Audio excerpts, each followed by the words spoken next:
स्नेह करुणा से राधा रहती है भरी, हरि से मिलाए राधा रस की झड़ी। स्नेह करुणा से राधा रहती है भरी, हरि से मिलाए राधा रस की झड़ी। रस की झड़ी राधा जीवन जड़ी,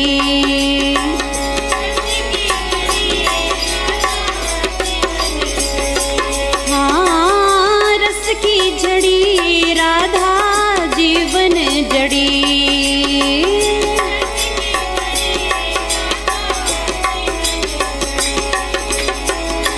जीवन जड़ी वृषभानु की लली, जीवन जड़ी वृषभानु की लली। स्नेह करुणा से राधा रहती है भरी, हरि से मिलाए राधा रस से भरी।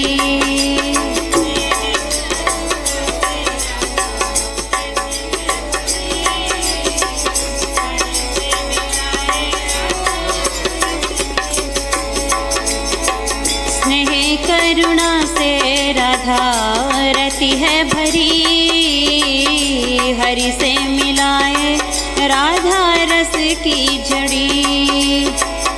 रस की झड़ी राधा जीवन जड़ी,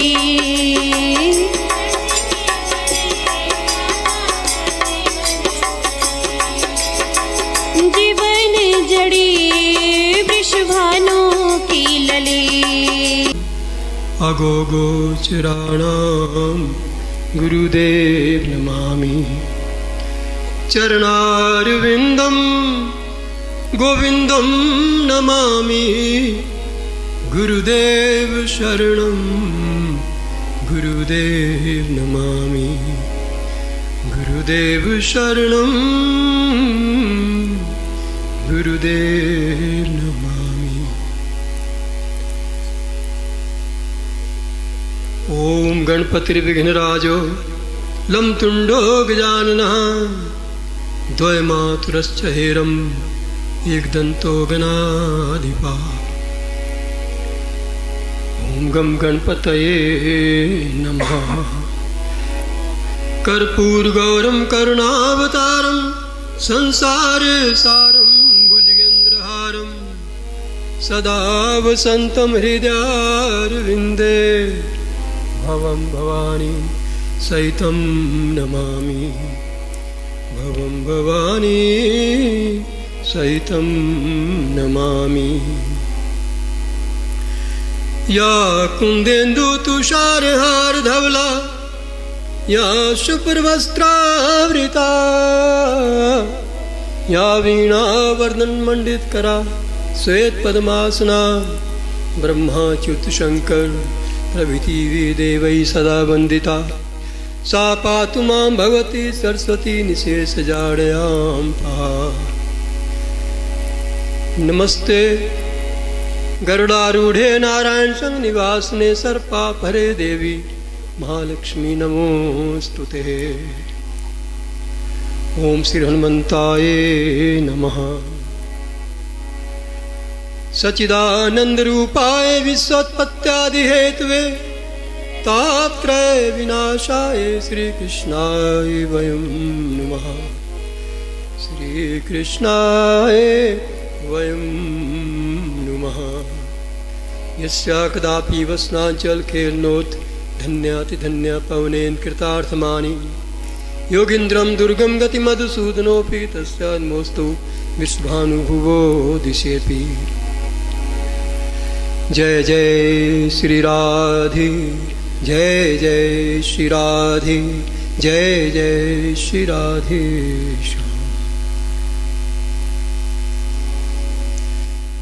विरह के सागर में डूबी हुई हैं गोपियां, ठाकुर जी को पुकार रही हैं।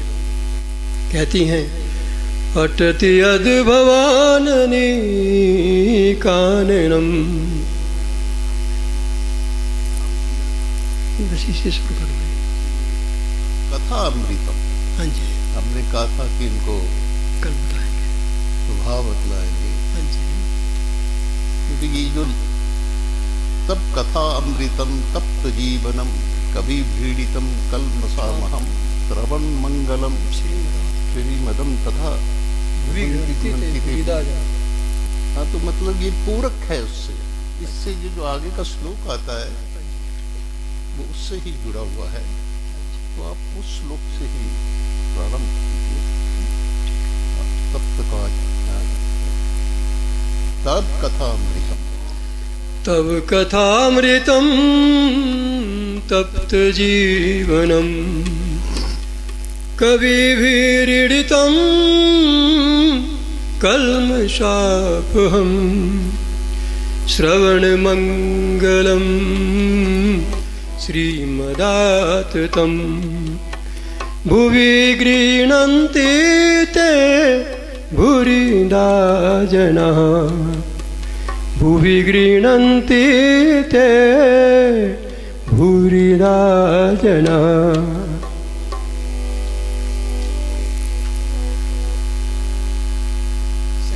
सहस्र गोपियों के यूथ है। हर एक गोपी के मन मंदिर में भावनाओं के समुद्र जो है वो उमड़ रहे हैं। कभी कोई गोपी अकेली ही इस गोपी गीत को गाती है, कभी इकट्ठी मिल करके गाती हैं। ये जो अभी इन्होंने गोपी गीत का पद आपको सुनाया, ये 10वें स्कंध के 31वें अध्याय का 9वां श्लोक है। इस श्लोक में गोपी का कहने का ये भावार्थ है कि संतों ने और सखियों ने हमें तेरी कथा अमृत को सुना सुना करके ठग लिया। उनके श्रीमुख से हम सुनती आई हैं कि आप प्रेम में हो, आप कृपा में हो, आप परम दयालु हैं, आप भक्त वत्सल हैं, आप भाव रक्षक और रसिक शेखर हैं। लेकिन जैसा हमने उनसे सुना था वैसा आपको पाया नहीं।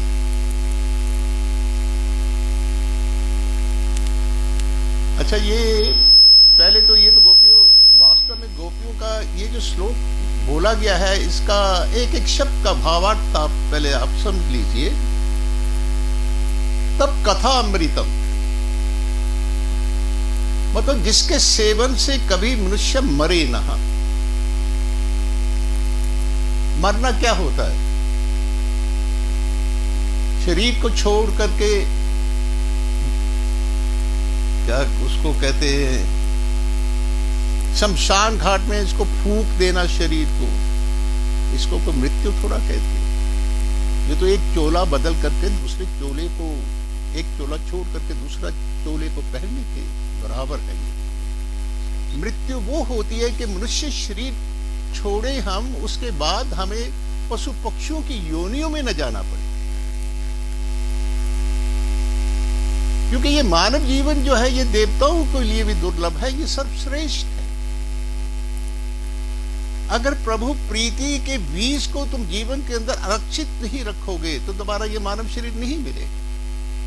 वो मृत्यु है। अब भगवत गीता में ठाकुर जी ने कहा मत भक्ता ना पृच्छति, मेरे भक्त का कभी भी मृत्यु नहीं होती है। क्या संत भगत क्या जाते नहीं है दुनिया से? मृत्यु वो है कि हमारा डिमोशन ना हो, मनुष्य शरीर से नीचे की योनियों के अंदर हम ना जाए। और मनुष्य जीवन के इस शरीर को अगर सुरक्षित रखना है तो ठाकुर जी के चरणों से प्यार करना ही पड़ेगा। संसार से मन हटा करके भगवान की तरफ मोड़ना ही पड़ेगा, दूसरा कोई भी तरीका नहीं। क्योंकि मृत्यु के समय हमारी चेतन जीवात्मा को अगर चेतन परमात्मा का आश्रय नहीं मिला तो जड़ता का आश्रय मिलेगा। ईश्वर को छोड़ करके बाकी सब जड़ है। आत्मा और परमात्मा को छोड़ करके बाकी सब कुछ जड़ है। जड़ उसको कहते हैं जो मिलकर बिछुड़ने वाला है। अब संसार में हमें बतलाओ कौन सी ऐसी चीज है जो हमें मिलकर बिछुड़ती नहीं है हमसे? कोई भी हमें बतला दो आप। कोई चिरकाल रहने वाली है? दो ही तत्व हैं, एक परमात्मा और दूसरी आत्मा। तो चेतन परमात्मा को मृत्यु के समय अगर चेतन परमात्मा का आश्रय नहीं मिला तो जड़ता का आश्रय मिलेगा, और जड़ता का आश्रय मिलेगा तो जड़ योनियों से जीव का सफर हो जाता है। और जड़ योनियां थोड़ी हैं, कई क्लासिफिकेशन है इसके बाद। जड़ योनियां एक तत्व में आती हैं, उसके बाद फिर दूसरे में आएंगे, फिर 3 तत्वों में आएंगे, फिर 4 तत्वों में आएंगे, फिर ये 5 तत्वों का शरीर मिलेगा। तो अब ये हमें जो शरीर मिला है, ये मानव शरीर, ये ठाकर जी के चरणों में अनुराग बढ़ाने के लिए मिला है। और अनुराग को बढ़ाने के लिए ये भागवत कथा का श्रवण